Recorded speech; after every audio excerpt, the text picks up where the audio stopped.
Olá, sejam bem-vindos a mais um episódio do nosso podcast Missão Desenvolvimento. Eu não sou o Paulo Gala, como vocês devem ter percebido. Muito prazer, eu sou Lavínia Barros de Castro, sou funcionária do BNDES, sou professora de Economia Brasileira do IBMEC. Não se preocupem, Paulo Gala vai voltar em outros episódios, mas no episódio de hoje, o pessoal, os meus colegas da Associação de Funcionários do Banco me chamaram para fazer esse programa, porque na essência a gente vai tratar dos desafios do desenvolvimento, um tema que eu estudo há bastante tempo. Vamos começar esse episódio discutindo o papel recente dos bancos de desenvolvimento na crise do Covid. Mas depois a gente vai avançar para as novas agendas, para as novas missões, né, para os próprios desafios que a gente tem para frente. Parafraseando a Mariana Mazzucato, né, ela é autora do livro que dá nome a esse podcast, como vocês sabem. Então a gente vai discutir como moldar e como co-criar futuros mais promissores. Acho que ela usa essa expressão que eu acho muito boa, como co-criar futuros mais promissores. Porque a gente não vai falar só de bancos de desenvolvimento, a gente também vai falar de mudanças necessárias na arquitetura financeira internacional. Tá? Bom, no podcast de hoje a gente tem a oportunidade de trazer dois grandes economistas internacionais e a gente não podia perder essa chance. Então, esse programa vai ser um pouco diferente. A gente vai falar 3 línguas. Vamos falar português, vamos falar espanhol e vamos falar portunhol, porque o meu espanhol não é tão bom assim. Mas eu acho que a gente vai se entender, eu espero que a gente se entenda. O mais importante é que a gente está aqui como hermanos que somos, né, engajados nessa grande, desafiadora agenda de recuperação do mundo pós-Covid. Então, para tratar desse tema tão importante, eu queria dar boas-vindas à professora Stephanie Griffith-Jones.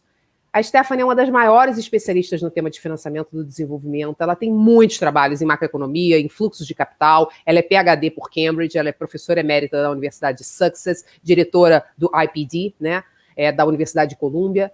E é também com um enorme prazer que eu recebo aqui o professor Esteban Pérez, PhD pela New School. Ele é atualmente coordenador da unidade do financiamento para o desenvolvimento da CEPAL. O professor Esteban tem inúmeras publicações nos mais diversos temas de macroeconomia em geral, crises financeiras e liberalização comercial em particular. Ele é um grande especialista em economia latino-americana. Bom, só para contextualizar, a gente viu num episódio recente, aliás, se você perdeu esse podcast, você busca aqui no canal, né, o episódio 8 do Missão de Desenvolvimento com o professor Rogério Studart, do WRI, e o presidente da BDE, o Sérgio Gusmão. Hoje existem cerca de 450 bancos de desenvolvimento no mundo. Então, não é jabuticaba, tá? E são instituições de todos os tipos. Aliás, o professor Hernani Teixeira, que foi meu superintendente no BNDES, que também fez um podcast aqui, ele falava que discutir banco de desenvolvimento é como ir no zoológico. É tudo bicho, mas tem girafa, tem hipopótamo, tem passarinho. Então, são todos bichos, né? Mas são coisas muito diferentes. Então, a gente tem banco regional, internacional, multilateral. Mas o importante é que, se você somar os ativos, são 11 trilhões de dólares. Tá? Investimentos de 2,3 trilhões por ano, ou seja, 10% do investimento mundial. Bom, vamos então começar o nosso programa. A crise do Covid escancarou, agravou ainda mais as desigualdades e a pobreza, deixando as pessoas, infelizmente, ainda mais para trás, ao contrário do que a gente deseja na Agenda 2030.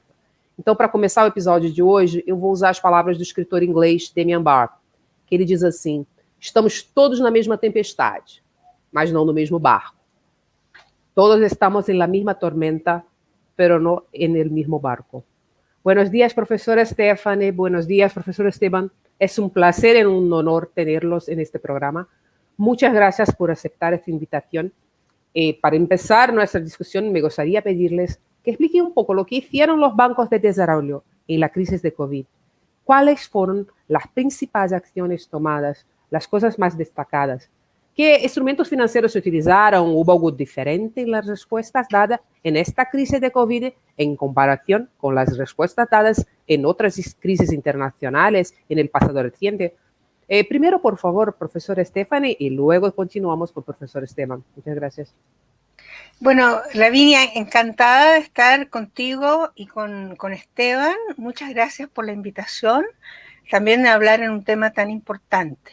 Es un gusto estar. En relación a la respuesta al COVID, yo creo que los bancos de desarrollo, tanto nacionales, regionales y multilaterales, han jugado un papel bien importante y a una escala muy significativa, sobre todo en las regiones donde han tenido espacio para hacerlo. Por ejemplo, en Europa han sido sumamente activos, por ejemplo, el KfW alemán, el Banco Europeo de Inversiones, han jugado un rol muy grande y muy complementario a la política fiscal, porque es muy interesante que en los países desarrollados, por ejemplo los europeos, se ha complementado una respuesta fuerte de la banca de desarrollo con también una respuesta muy fuerte contracíclica fiscal. Entonces, ambas respuestas han ayudado a disminuir el terrible shock de esta crisis del COVID. Y en ese sentido hay una diferencia porque en el caso de la crisis global financiera del 2008-2009, en Europa hubo una respuesta fiscal muy débil y se usó básicamente la banca europea de inversiones y los bancos nacionales para hacer una respuesta contracíclica. Pero ahora tenemos como que los dos están trabajando juntos, mano a mano. Creo que eso es muy valioso. Y eso ha pasado, pero yo creo de una forma más limitada en nuestra América Latina, porque el espacio fiscal, tanto el espacio fiscal como el espacio que tienen los bancos de desarrollo por restricciones de su capital y otros factores, ha sido más limitado. Otra cosa que es bien interesante, yo creo, destacar, es que los instrumentos que se han usado han sido ya heredados un poco de la crisis del 2008-2009, lo que facilitó poder empezar a desembolsar rápido, pero también se han usado instrumentos nuevos como suspensión del servicio de la deuda, incluyendo en el caso del BNDES. Entonces, en términos de los instrumentos nuevos, también ha sido importante el énfasis en la rapidez. Por ejemplo, en Alemania, varios bancos de desarrollo han podido desembolsar en 24 horas. O sea, hay una aplicación electrónica, se evalúa súper rápido la necesidad del préstamo y se otorga, la plata está en la cuenta del pequeño empresario dentro de 24 horas. Hay posibles problemas de que tal vez la evaluación es muy rápida, pero fue muy efectivo en ayudar a salvar empresas y empleos. Yo creo que hay un punto que sería interesante destacar, que la banca multilateral de desarrollo y regional, como el Banco Mundial, el Banco Interamericano de Desarrollo, han tenido una respuesta menos fuerte que la que tuvieron en la crisis financiera del 2008-2009, en parte por restricciones de capital y otros problemas. Entonces eso ha sido bastante desilusionante y es de esperar que se pueda superar. Entonces tenemos una respuesta fuerte en términos de los instrumentos, de los volúmenes y en términos de impacto positivo, en términos de defender empleos, yo creo, y defender empresas. Profesor Esteban, por favor. Gracias por la invitación y es un honor compartir este panel con una persona de la talla de Stephanie Griffith-Jones. Así que muchas gracias por esto. Yo empezaría con lo que decía, para complementar un poco lo que decía Stephanie Griffith-Jones sobre la respuesta de la banca multilateral, que efectivamente, como ya decía, ha sido menos contundente que la respuesta a la crisis global financiera. El incremento de préstamos comprometidos por el Banco Mundial en la crisis global financiera fueron 28.000 millones de dólares, el incremento. En esta crisis fueron 13.000 millones. Y además, el 65% de los préstamos comprometidos y los préstamos efectivos fueron a las economías de bajos ingresos o a las economías de ingreso mediano bajo. Y eso quiere decir que una gran parte de América Latina se queda fuera, porque hay una economía de bajo ingreso en América Latina, que es Haití, y hay unas 4 economías, Honduras, Nicaragua, etcétera, que son economías de bajo ingreso. El resto son economías de ingreso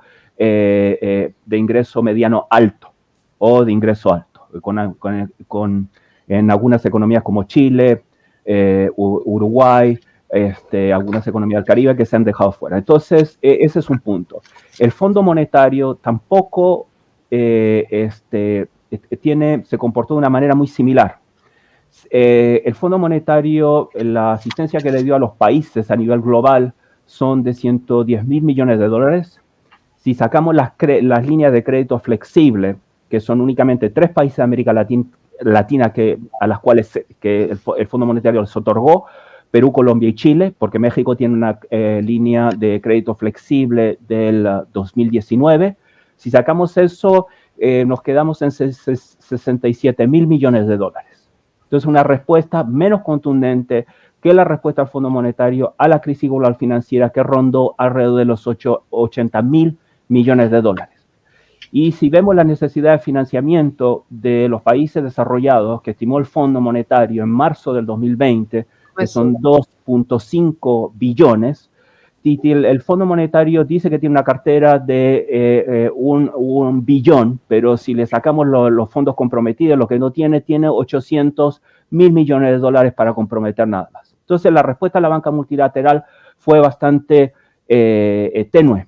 Fue poco en relación a esta crisis sistémica y fue una respuesta muy enfocada en los países de ingreso bajo.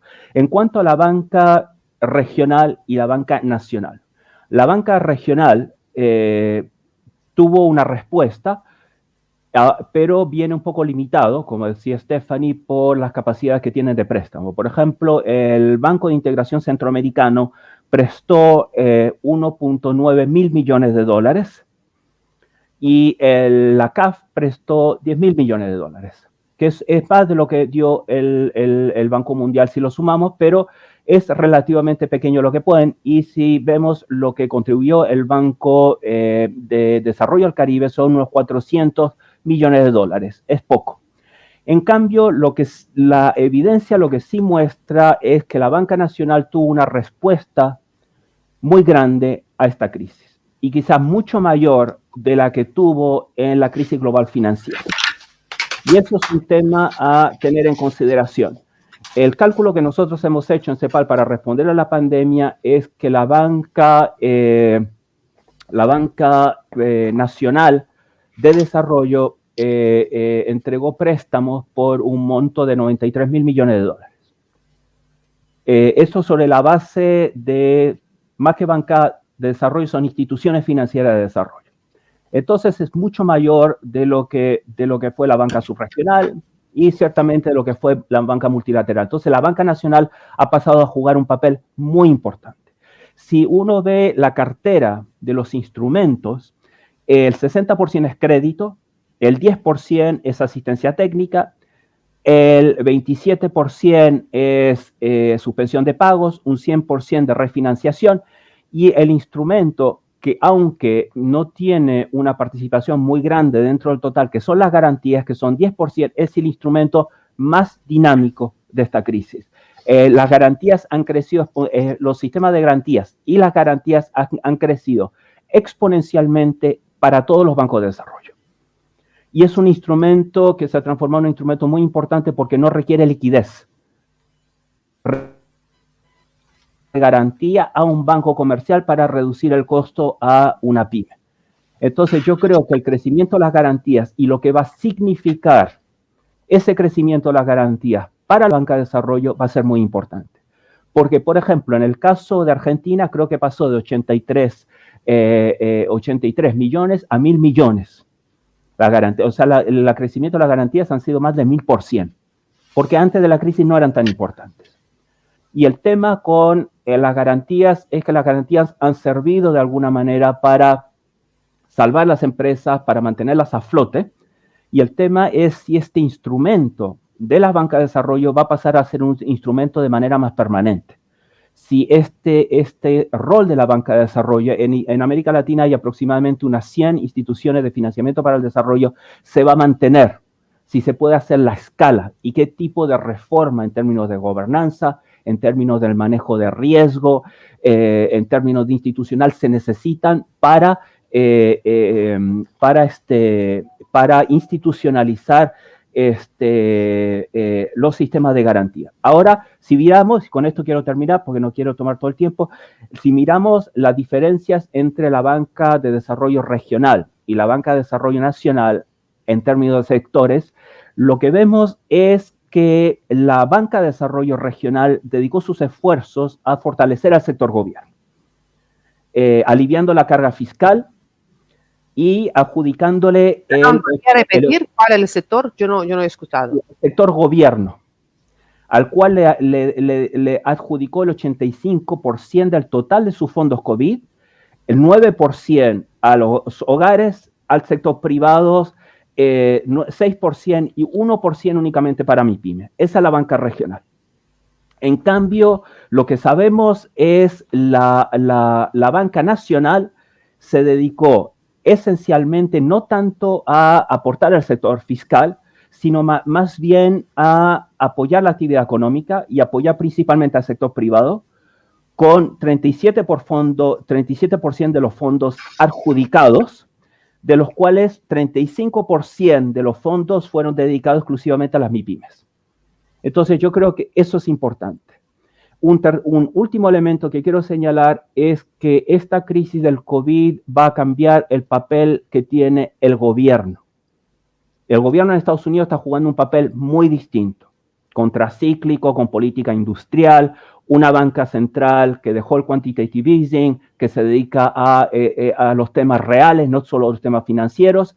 Y el tema de América Latina es si uno puede generar algún tipo de coordinación entre la banca nacional, la banca regional y los gobiernos para que estos esfuerzos realmente dejen de ser simplemente esfuerzos sanitarios y sean esfuerzos para el desarrollo productivo. Muchas gracias. Yo puedo hacer un pequeño comentario. Quería agregar, súper interesante la presentación de Esteban, súper informativa.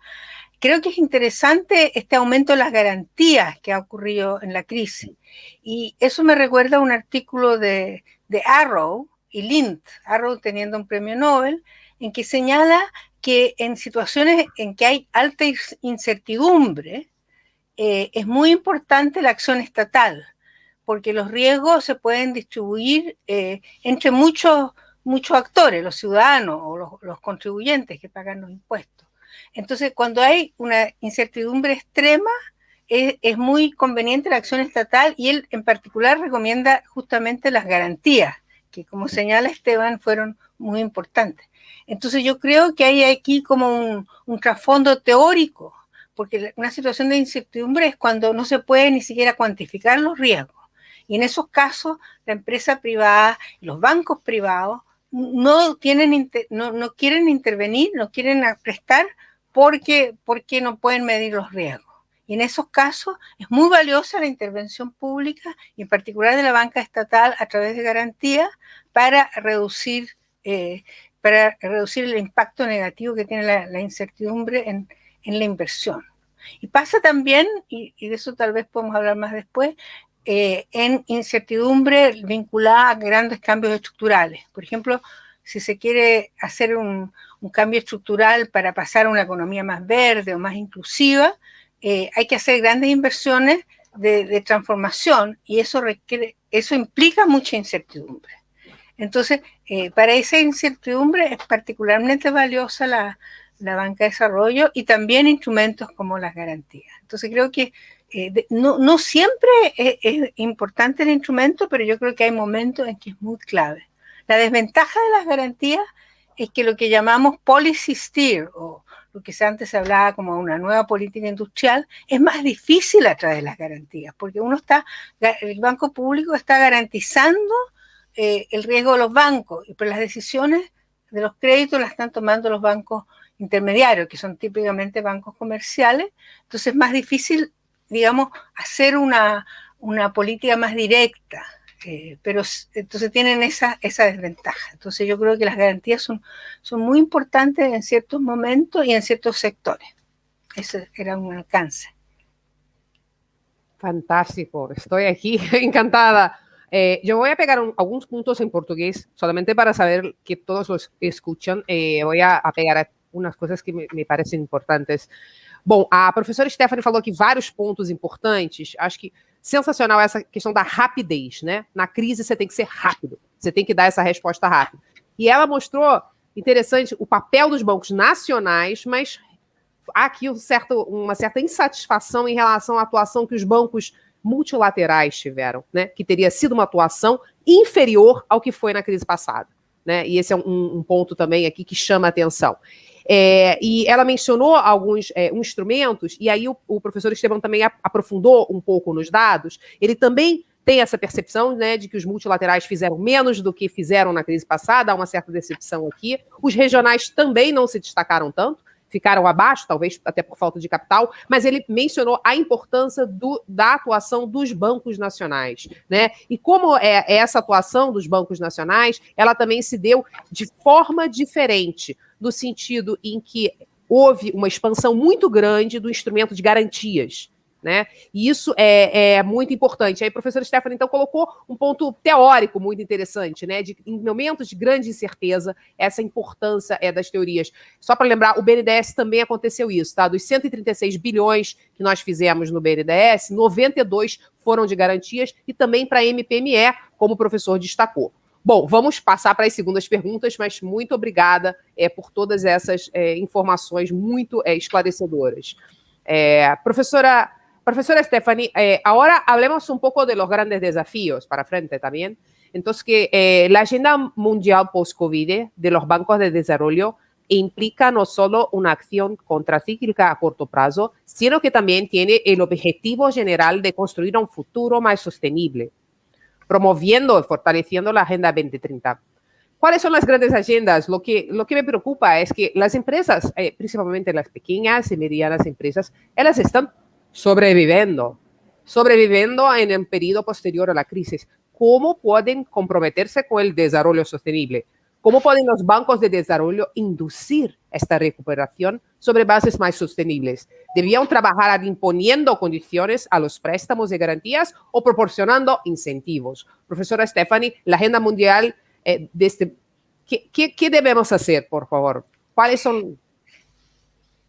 Bueno, como todos los temas interesantes, es un tema complejo, porque en la retórica lo que toda la gente dice es we have to build back better, tenemos que reconstruir mejor, significando que tenemos que recuperarnos del COVID, pero a la vez haciéndolo en una forma más sostenible ecológicamente y más igualitaria.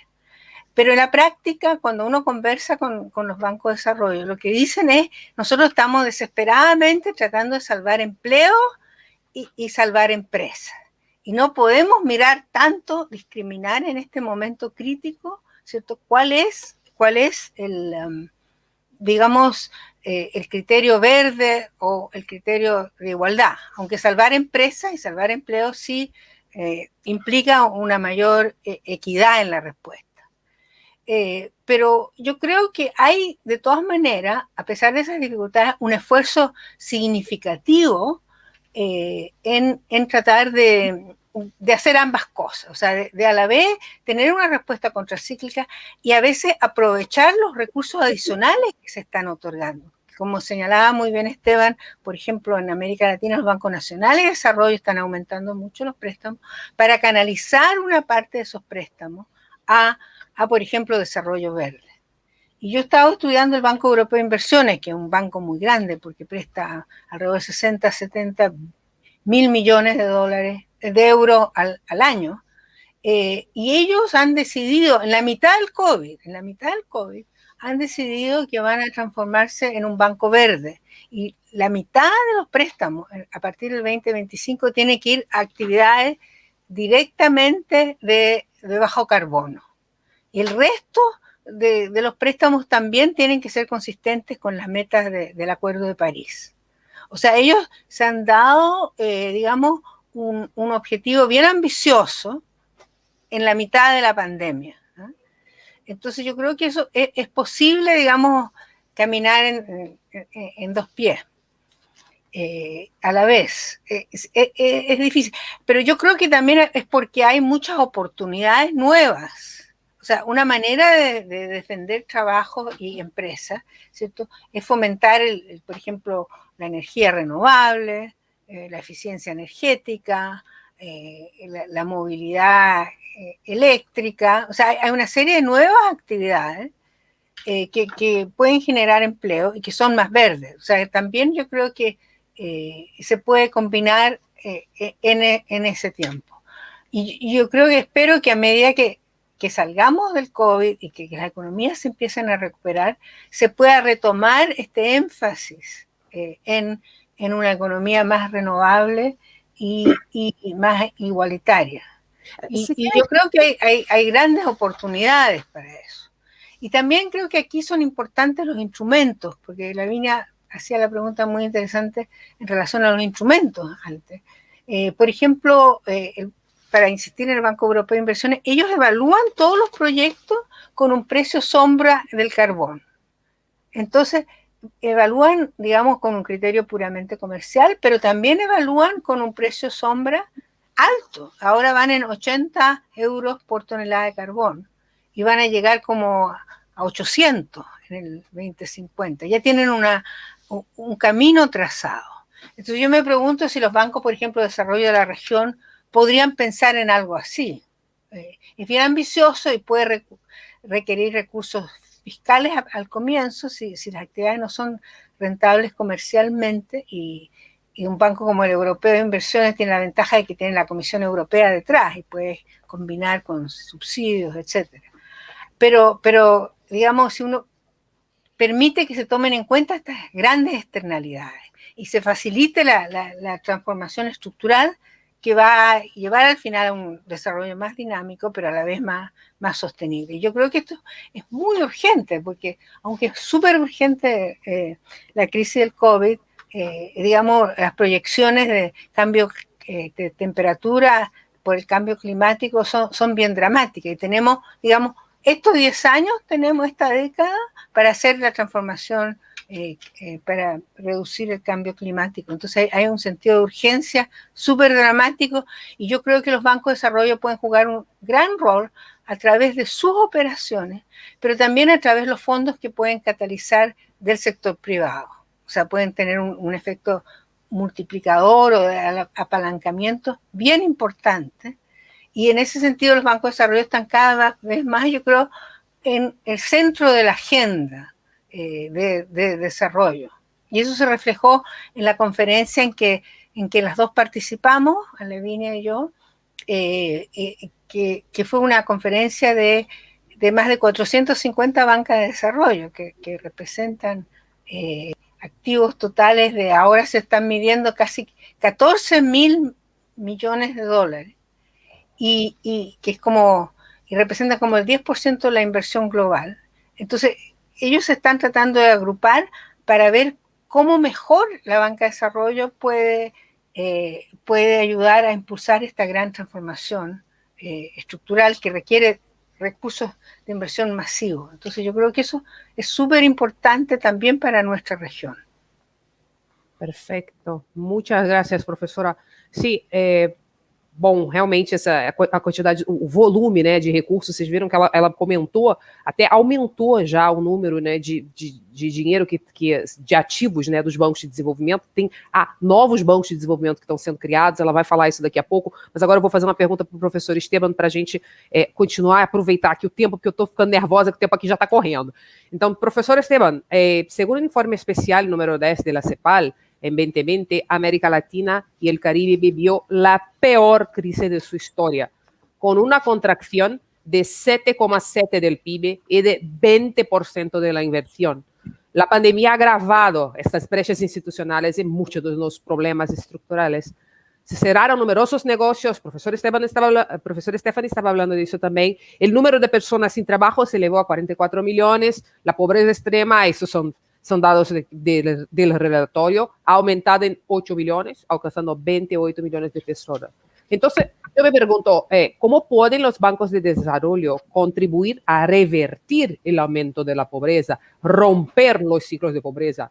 Y además de los bancos de desarrollo, ¿qué necesita cambiar en la arquitectura financiera internacional? La CEPAL tiene una propuesta audaz y yo quería escuchar un poco. ¿Podría explicarnos esas iniciativas? ¿Se necesitan acciones coordinadas? Y si es así, ¿cómo coordinar?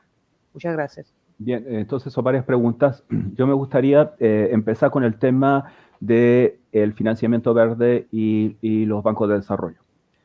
Si miramos los recursos de financiamiento climático de la banca de desarrollo en América Latina como proporción de su cartera, tienen una participación relativamente elevada. Por ejemplo, para multilateral como el BID, 22%, el Banco Centroamericano de Integración Económica, 20%, son datos del 2018, el ACAF, 21%, el Banco de Desarrollo del Caribe, 34%, etcétera. Los bancos... son los bancos a nivel regional. A nivel nacional, la cartera que se dedica al financiamiento climático es mucho más reducida. Y es en general, si bien el BNDES, yo tengo datos para el 2018, puede ser un 3% en general, es por debajo del 1% en la mayor parte de los países. Y en general los países. Entonces el problema, primero es un problema de volumen. Eso es uno. El otro es un tema de mandato. Es porque es importante que si un banco de desarrollo va a desarrollar determinadas actividades, esto sea parte del mandato que los bancos de desarrollo tienen que tener. Y de hecho, varios bancos nacionales de desarrollo lo tienen. Entonces, ahí puede haber un tema. El otro tema con las inversiones verdes es que se requiere una inversión inicial, creo que Stephanie lo mencionaba, muy por encima de la que requiere una inversión no verde, es una inversión en carbono. Que los bancos nacionales, por ejemplo, si bien pueden jugar un papel, necesitan banca regional o banca multilateral para tener ese tipo de inversión. El otro tema es el tema del monitoreo, de cómo hacen, por ejemplo, para emitir un bono verde, que no es tan simple. Hay unas reglas cada vez más estrictas, tienen que tener, porque antes era financiamiento verde, ahora hay una normativa internacional que tienen que seguir, y eso no es fácil. El otro tema es de dónde consiguen los fondos. Y los bancos nacionales a veces no tienen la capacidad ni la información para ver dónde consiguen los fondos, y el otro tema es la capacidad para hacerlo. Así que yo creo que eso implica un esfuerzo muy fuerte de cooperación entre la banca nacional, la banca subregional y la banca multilateral. Eso yo creo que es bastante importante. El otro tema que yo creo que es importante para las inversiones verdes es mirarlo del otro lado, de la persona que recibe o del sector que recibe el crédito. ¿Y cuánto es? Ahí hay un tema que creo que es importante, que es un tema de demanda y que tiene que ver con el tema del multiplicador. El multiplicador en América Latina es bajo. Mis cálculos son que para la región es aproximadamente un 1, que se requeriría una inversión muy grande, un esfuerzo de inversor muy grande, sobre todo por parte de los gobiernos, para tener un impacto significativo. El otro tema es que muchas de las inversiones verdes tienen un componente importado importante. Entonces tiene un tema de balanza de pagos que no es menor a tener en consideración. Y yo lo digo por las lecciones que nosotros hemos sacado de un proyecto que nosotros hicimos, de un estudio para el recambio de la flota de autobuses en Costa Rica de buses que emiten carbono a buses eléctricos. Y entonces los efectos de encadenamiento no son tan elevados como se piensa. Hay efectos de balanza de pagos que son bastante significativos, y luego hay todo un tema de coordinación institucional que hay que tener en consideración. Entonces, yo creo que estos temas son muy importantes a la hora de hablar de las inversiones verdes y del impacto que pueden tener estas inversiones, y a veces es bastante costoso. Entonces, en situaciones donde los países, por ejemplo, tienen un endeudamiento fuerte, tienen un déficit fiscal, tienen poco espacio fiscal, puede ser un poco complicado. En tema de lo que la CEPAL está proponiendo, la CEPAL tiene unas 5 propuestas. Una de las propuestas es la redistribución de la liquidez a través de los derechos especiales de giro, dado que la banca multilateral ha dado poco y el Fondo Monetario ha dado poco, y dado que si bien los países se están endeudando al mercado privado y son tasas bajas, con periodos de madurez mucho más grandes, a veces incluso para los países más pequeños, estoy pensando en Guatemala, etcétera, tienen tasas del 9%. Que son tasas superiores a la tasa tendencial de crecimiento. Entonces, el problema no es que sean tasas tan bajas, sino que son tasas bajas relativo a niveles de crecimiento que son aún más bajos. Entonces, eso yo creo que es bastante importante. Entonces, yo creo que la comunidad internacional tiene que jugar un papel muy importante, y la CEPAL se ha basado inicialmente en el tema de los derechos especiales de giro. La propuesta del Fondo Monetario es una emisión de derechos especiales de giro equivalente a 650.000 millones de dólares, que es lo máximo que se puede otorgar sin tener que pedir la autorización al Congreso de los Estados Unidos, que responde al 100% de cuotas, y nosotros sabemos que a partir de ahí los países desarrollados van a tener 64.4% y los países en desarrollo el resto, un 30 y pico por ciento. Esto es importante porque América Latina le va a tocar el 8% de esto, 7.9, 8%, Es decir, le tocaría unos 55 mil millones de dólares, que si bien no es mucho, puede ser bastante en términos de lo que representa para las reservas internacionales de alguna economía. Venezuela, que tiene una reserva internacional de aproximadamente 5 mil millones de dólares, esto le permitiría casi un 100%, un 80% de aumento en sus reservas internacionales. Guyana, estoy pensando un 35%, Ecuador un 17%, etcétera. Va a ayudar a alguna, Surinam un 20%, va a ayudar a alguna de las economías endeudadas y más pequeña. Ese es un tema de estabilidad, lo que va el Banco Central. Esta emisión de derechos especiales de giro, la CEPAL propone venga acompañada de una reasignación de derechos especiales de giro de ese 64.4%. ¿Por qué? Porque con los derechos especiales de giro, con la asignación inicial, los países, diría los bancos centrales, no tendría un nexo de desarrollo y además la tasa de utilización de los derechos especiales de giro de los países más desarrollados es mucho más baja, es un 4%, 7%, mucho más baja del 35 o 25% que tienen los países desarrollados. ¿Qué se puede hacer con esto de la asignación de derechos especiales de giro? Se puede promover el Poverty Growth Trust Fund, se puede promover un fondo para los países de ingreso medio, que es una de las propuestas que nosotros vamos a proponer en CEPAL, utilizar los derechos especiales de giro como para capitalizar, como capital.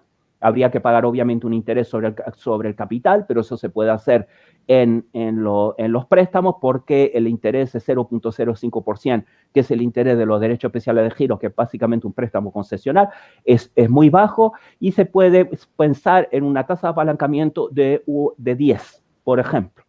Entonces, esa es una.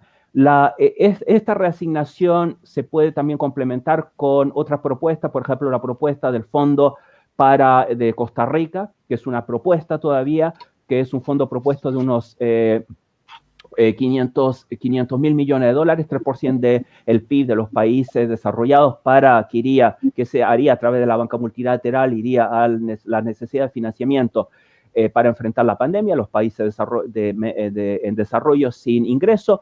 Y luego, bueno, obviamente estamos proponiendo en tercer lugar los temas de la banca de desarrollo y que esto sea acompañado de una reforma a la arquitectura sobre la deuda. América Latina es la economía más endeudada, 79% del PIB en términos de gobierno general, está pagando un 59% en términos de servicio total de la deuda, amortización más interés en términos de exportación de bienes y servicios. Algunas de las economías, por ejemplo el Caribe, Surinam y otras, Argentina, por ejemplo, y Brasil tienen deudas que o están por encima del 100% o se acercan mucho, o se acercan al 100%, obviamente con distintos perfiles, etcétera, pero yo creo que ese es un tema importante y el alivio de la deuda se basa en una iniciativa del G20, que son básicamente los países de bajos ingresos o los países que califican para los préstamos concesionales del Banco Mundial. Esta reforma de la arquitectura tiene que venir acompañada de instrumentos innovadores de financiamiento y pensar también en una posible, algo que se ha planteado con mucha antelación, lo ha planteado José Antonio Campos, Stephanie Griffith-Jones, otras personas, un mecanismo multilateral para la reestructuración de deuda y quizá una agencia multilateral de crediticia. Gracias. Excelente, muchas gracias, profesor. Voy a pegar un poquito en portugués ahora, ¿está bien? Sí. Sí, porque es muy importante, algunos assuntos aqui são um pouco complexos. Então, o professor falou de uma coisa muito interessante, né? Ele começou destacando que que aí agora a gente inverte, né? Para os multilaterais, para os bancos regionais, eles já fazem, eles têm tipo 20% dedicado a investimento verde. Mas aí quando você vai para os bancos nacionais, aí é o contrário do que aconteceu na primeira questão. Os bancos nacionais, eles têm bem menos em relação ao verde ainda. Então precisa alavancar e multiplicar isso, né? Aliás, fazer um parêntese aqui, né? O BNDES, ele tem uma liderança aqui muito grande. A gente acabou, inclusive, de fazer o maior complexo solar, né, em construção na América Latina. O BNDES tem muita coisa de infraestrutura verde, mas os bancos nacionais ainda têm poucos desembolsos, pouca atuação em verde mesmo, então precisa mudar. E aí ele falou uma questão interessante, que a gente geralmente não pensa, que é a questão da infraestrutura, inclusive por conta dos painéis solares e da dominância da China, ele gera problemas de balanço de pagamentos, que é um velho problema da América Latina. porque a gente importa, muitos componentes são importados. Ele destacou isso, eu achei isso muito interessante. E outro ponto aqui que eu acho relevante destacar é uma proposta, depois vocês podem pesquisar no site da CEPAL, que é o seguinte, a gente tem os direitos especiais de saque lá no FMI. Cara, esse dinheiro os países desenvolvidos praticamente não usam. Isso poderia ser usado, ser emprestado, para diminuir a dívida dos países latino-americanos. Os países latino-americanos são os mais endividados, eles estão com 79% do PIB, né, de endividamento. Então, isso é muito grave. Então, vou pegar essa brecha. Eu estou tristíssima, porque já deu 42 minutos de programa. Então, eu estou aqui um pouco angustiada. Então, eu vou passar para falar de novas instituições. E aí, dando a gancho, porque ele começou a falar dessa questão da coordenação. A gente precisa coordenar esforços, fazer mudanças na arquitetura institucional, desenvolver novos instrumentos. Então, es que vou falar de novas instituições. Eu vou falar um pouquinho com Stephanie agora. Se poderia contar-nos um pouco estas novas instituições que estão surgindo, que poderia dizer-nos sobre isto? Bueno, yo creo que es un momento muy interesante ahora. Hay una especie de renacimiento, yo diría, de la banca de desarrollo a nivel mundial, pero en particular hay desarrollos muy interesantes, por ejemplo, en la India, que habían privatizado todos los bancos de desarrollo, están recreando un banco de desarrollo. O sea, un país importante como la India ha reconocido la urgencia de crear un banco de desarrollo y ya lo están creando este año. Pero tal vez incluso más interesante tal vez para América Latina, aunque India es parte de los BRICS, es el hecho que en Estados Unidos la administración de Biden y los demócratas en el Congreso están empeñados directamente en la creación de un gran banco de desarrollo. Y hay un poco una discusión si va a ser un banco básicamente verde y dedicado a mejorar la inclusividad, o sea, a favorecer a las regiones más pobres, a la gente más pobre, o si va a ser un banco de desarrollo más clásico, digamos, como el KfW, el BNDES, que cubriría todos los sectores. Pero, digamos, en este momento hay ya aprobado en el House of Representatives dos leyes, dos proyectos de ley para crear un banco verde. Un banco verde importante, porque tendría un capital de 100.000 millones de dólares. O sea, sería un banco, digamos, casi equivalente al Banco Europeo de Inversiones, uno de los más grandes del mundo, y sería destinado, como decía, a actividades para reducir el carbono, pero también para canalizar 40% iría a regiones y a grupos económicos más pobres y a grupos minoritarios, por ejemplo, étnicamente, que han sido desfavorecidos en el pasado. Entonces hay mucho entusiasmo de esto. Existen ya a nivel estatal en Estados Unidos como 20 bancos regionales estatales verdes. Pero esto reforzaría dramáticamente porque con los 100.000 millones de dólares se calcula que podrían estar prestando en los próximos 4 años algo como 400.000 o 500.000 millones de dólares, que sería súper importante para una agenda de transformación verde muy ambiciosa que tiene la actual administración. Y además yo creo que habría un efecto indirecto muy importante, porque si América Latina mira mucho hacia Estados Unidos y si ve que se está creando este banco grande verde, que se está capitalizando a un nivel importante, yo creo que habría un impacto en la región, ya sea para crear bancos verdes, pero yo creo que mejor es incorporar este elemento verde, que como nos explicaba Esteban, está bastante atrasado en la Banca Nacional de Desarrollo, y aumentar los recursos para que lo aumente en forma significativa. Entonces yo creo que es un desarrollo muy interesante, yo estoy súper entusiasmada, y estamos tratando, por ejemplo, de traer a Estados Unidos toda la experiencia internacional.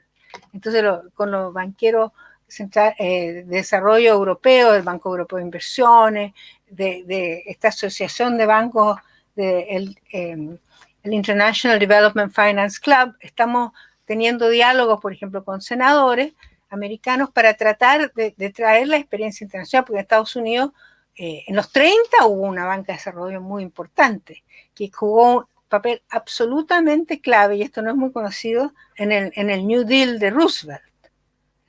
Pero después llegó a desaparecer, y entonces ellos pueden recurrir a su historia, pero también pueden recurrir a la experiencia internacional. Así que creo que sería súper interesante si este banco, que podría ser aprobado en los próximos meses, entra también, digamos, a la dinámica internacional, y con este fuerte énfasis en aspectos verdes y de inclusividad de los sectores más rezagados. Perfecto, muchas gracias. Yo no puedo terminar este programa sin hablar de empleo. Então, uma pergunta para os dois, né? Quais são os desafios laborales que han empeorado con la pandemia y cómo podemos superarlos?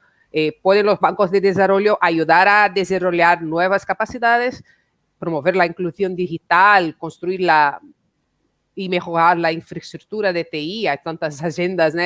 Deberían, pero centrarse en reducir las disparidades regionales, mejorar el acceso de los servicios públicos, apoyar la infraestructura social de educación, salud y seguridad, porque hay un problema de prioridad.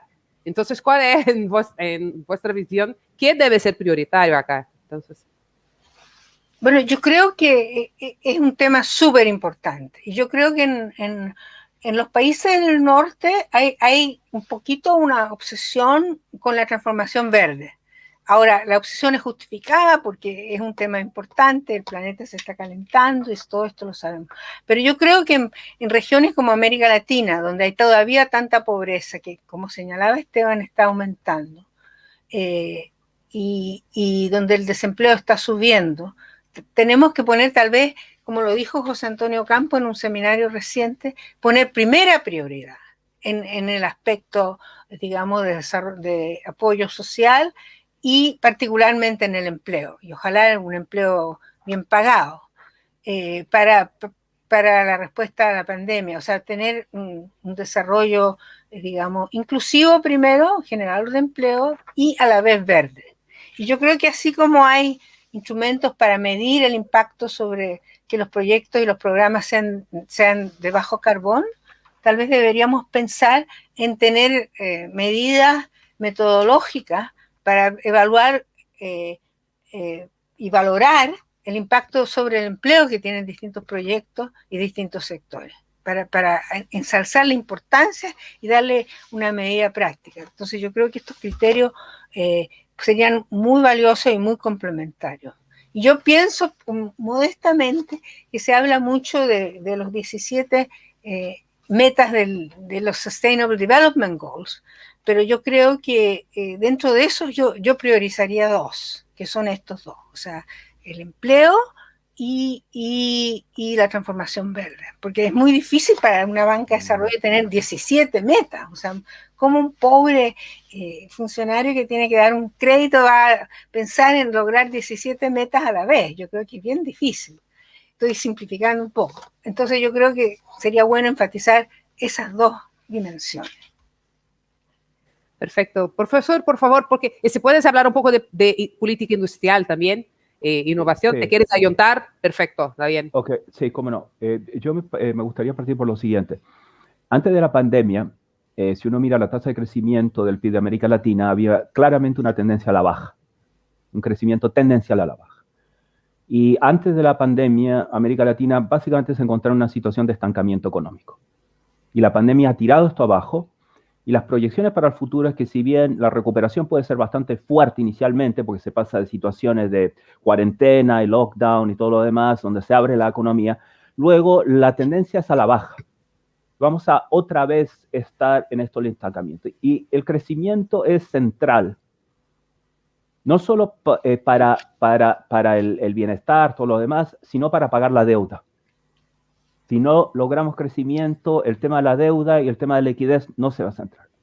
Ahora, cuando vemos el crecimiento, hay dos cosas que hay que distinguir, y esto lo quiero hablar de una dicotomía que hay en América Latina que quizás no hay en otras partes del mundo. Y es la dicotomía entre empleo e inversión.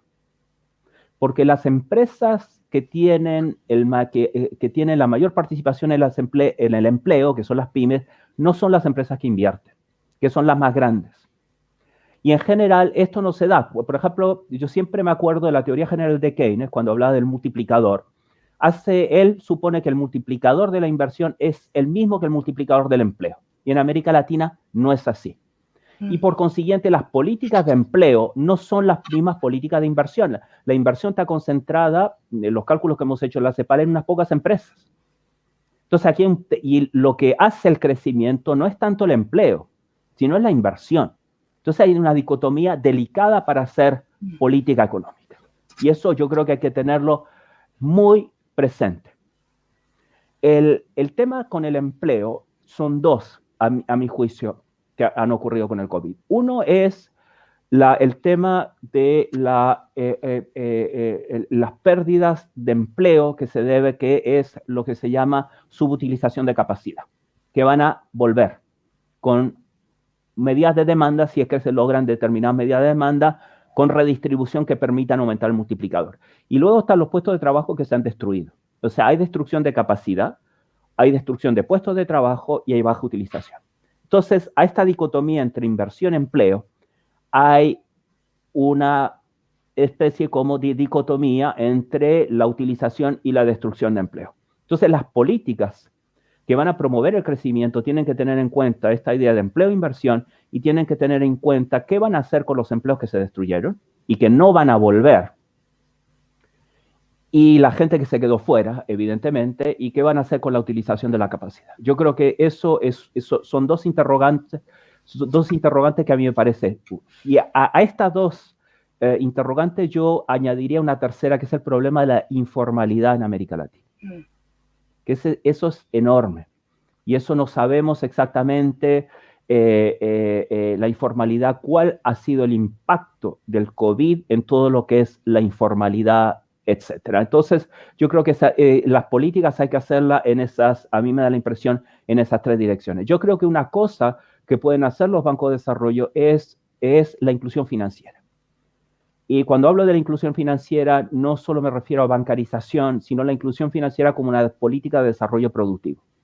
Y es muy importante ahí hacer la distinción entre las pymes, porque no todas las pymes son iguales. Y en América Latina muchas veces los datos juntan las pymes con las microempresas. Entonces se pone toda una misma bolsa y se dice aquí están las pymes o aquí están las MIPYMES. Y las MIPYMES y las pymes son muy distintas. Nosotros sabemos, por ejemplo, que la inclusión financiera es central para las pymes más sofisticadas. Para, por ejemplo, las pymes son intensivas, por ejemplo, en investigación y desarrollo. Pero muchas veces las pymes de investigación y desarrollo son las más impactadas por este tipo de situación, porque en general necesitan mayor capital y en situaciones de incertidumbre, como decía Stephanie, es más difícil porque no tienen un capital tangible. Y obviamente porque el proyecto es mucho más incierto. Eso es un tema.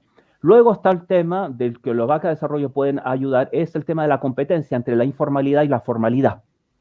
Porque obviamente la informalidad genera una competencia muy importante para la formalidad. Entonces, esa yo creo que son una de las políticas centrales. Y yo creo que una política de desarrollo productivo por parte de la banca de desarrollo, bajo el paraguas de una política de inclusión financiera, es de hecho una política industrial. Ahora hay que ver si las políticas industriales van a ser políticas de empleo, van a ser políticas de inversión y cómo se va a articular esto. Gracias. Yo creo que también hay si puedo hacer una pequeña acotamiento a los puntos excelentes que hizo Esteban, también hay una dimensión regional muy importante, porque hay regiones que son mucho más pobres, no solo países. Entonces yo creo que un rol de la banca de desarrollo, un rol difícil, pero súper clave, es apoyar particularmente a pymes y en general actividades en las zonas más pobres. Y alguna investigación empírica que se presentó en esta cumbre que hubo a fin del año pasado muestra que los bancos de desarrollo son mejores que la banca privada en prestarle a las regiones más atrasadas. Yo creo que eso es un gran atributo de la banca de desarrollo, que tiene esa capacidad. Entonces eso es algo que yo creo que hay que también seguir fomentando.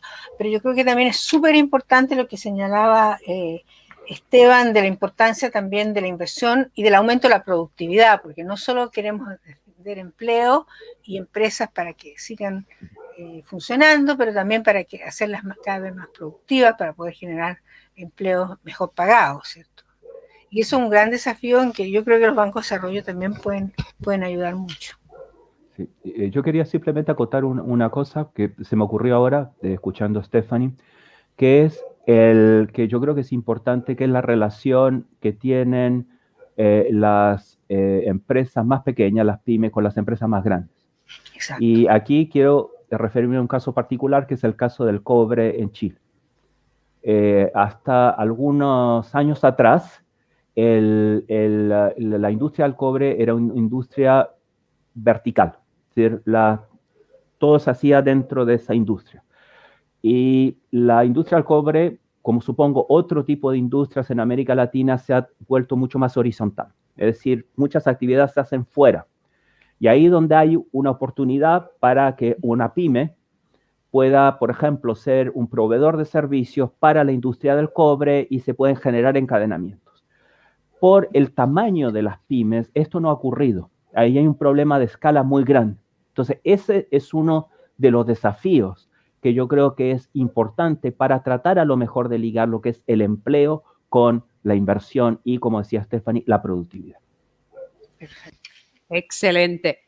Só para comentar um pouquinho, a professora Stephanie falou uma coisa muito interessante, né? Que assim, a agenda verde ela é fundamental. Ela é uma agenda fundamental, mas a gente não pode esquecer da agenda do emprego.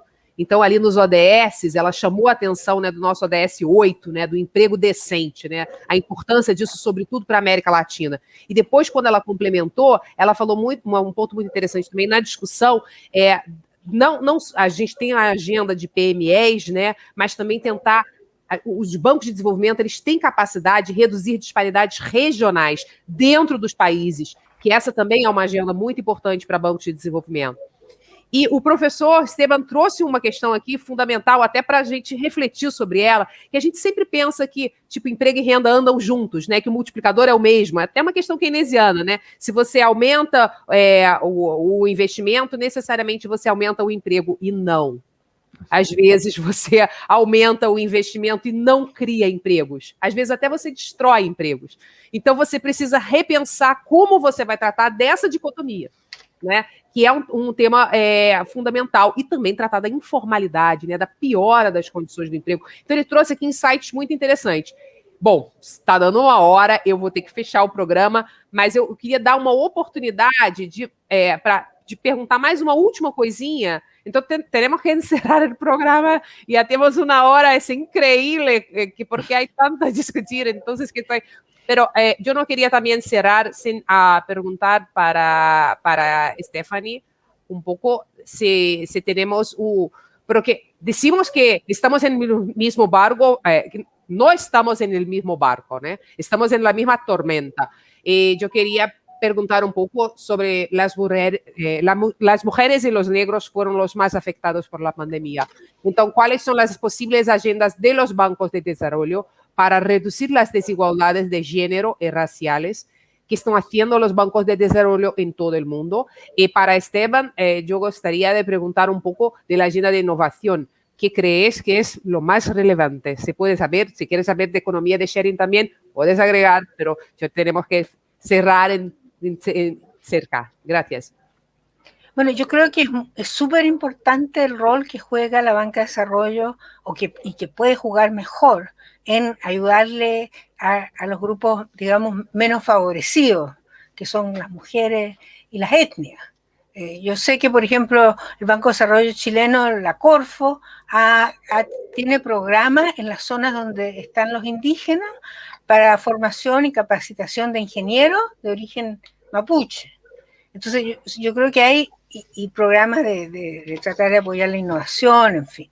Y una de las cosas que más me ha impactado, digamos, en esta discusión en que estoy involucrada sobre la banca verde en Estados Unidos, la banca de desarrollo, es el énfasis que ellos ponen justamente en los grupos socialmente y racialmente digamos, menos privilegiados. Y el hecho de que quieren canalizar ya una proporción mínima de 40% a esas regiones y a esos grupos, que me parece súper importante. Yo creo que tal vez tener metas y cuotas, aunque no es, digamos, atractivo a los economistas, creo que puede ser muy valioso para obligar, digamos, a la banca de desarrollo a tratar de apoyar a través de metas y cuotas a estos grupos. Pero, por supuesto, es más difícil, porque si uno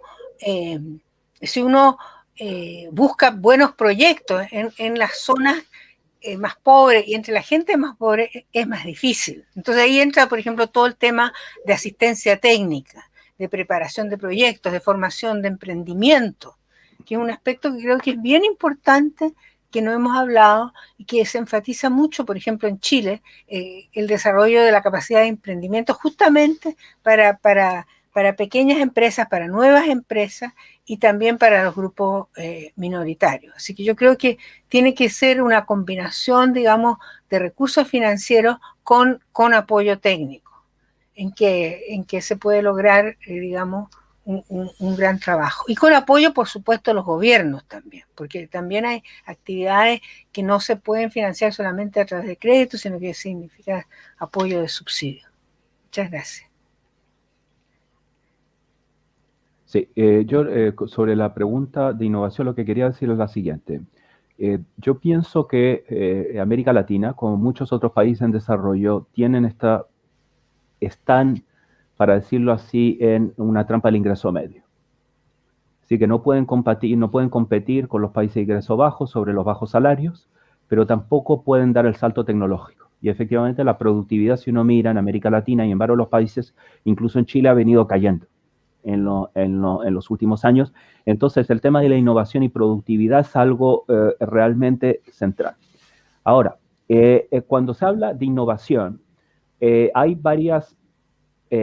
varias dimensiones, porque uno habla de innovación en las pymes, pero también hay innovación para hacer frente a las necesidades de las pymes. O sea, no solo es la innovación, la generación de capacidades sociales, económicas dentro de las pymes, sino también es la capacidad, por ejemplo, de los agentes financieros, incluso la banca de desarrollo de tener en cuenta, por ejemplo, el tema de las pymes. Y yo me refiero a un tema, por ejemplo, que es cómo uno mide la capacidad de pago de una pyme. Entonces estaba toda esta historia del credit scoring, estaba toda esta historia de ir al terreno, etcétera. Pero hay otras formas, por ejemplo, de utilizar la tecnología y la tecnología actual, no solo en la fintech para ampliar las personas que pueden tener, tener acceso al sistema financiero formal, sino también para tratar de juzgar cómo una persona puede pagar, la capacidad de pagar, reemplazarla por la voluntad de pagar, por ejemplo. Esa puede ser un tema. Y yo sé, por ejemplo, que en México alguna banca comercial utiliza Internet y utiliza Facebook, por ejemplo, para tratar de captar lo que tienen las opiniones de los demás sobre un determinado empresario para ver si puede pagar. Ese es, yo creo, es un tema. El otro tema es que yo creo que es importante para tener innovación y en el caso de las pymes, introducirla a los circuitos formales. Porque hay muchas pymes que innovan, que son muy exitosas, que no quieren estar en los circuitos formales. Y se financian básicamente en términos de efectivo. Entonces, hay un tema de oferta en términos de incentivos, pero hay un tema de demanda que es muy importante. O sea, no solo a veces no hay unos instrumentos, son las pymes, que incluso si son muy exitosas, no quieren formar parte del sistema financiero y que quieren quedarse hasta por ahí. Y hay otras pymes, obviamente, que no quieren crecer y que no quieren innovar porque representa un costo muy elevado. Costo no solo de formar parte del sistema financiero formal y que las fiscalicen, sino costos de abogado, costos de contador, etcétera. Entonces, todas esas cosas yo creo que son muy importantes. Y por lo último que quiero decir, hay un problema que yo creo que es importante en términos de la cultura de innovación. Y eso es un tema que, si puedo decir, es un tema que a veces determinadas sociedades, porque quizá no son tantas sociedades tan individualistas, no se premia lo que es la originalidad individual. sociedades como Estados Unidos, por ejemplo, aunque pueden ser sociedades, etcétera, que son sociedades más individualistas, la originalidad y lo que es el individuo sí se premia. Otras sociedades no tanto. Entonces, el tema de la cultura de innovación es muy importante, porque la cultura de innovación no es un tema a veces ligado a los recursos, es un tema ligado a lo que impone el contorno o los contornos de acción social en el cual los individuos se mueven. Entonces, todas esas dimensiones yo creo que son muy importantes. Es un tema que va mucho más allá de la productividad, es un tema que también atañe a lo que es la cultura social y económica de los países.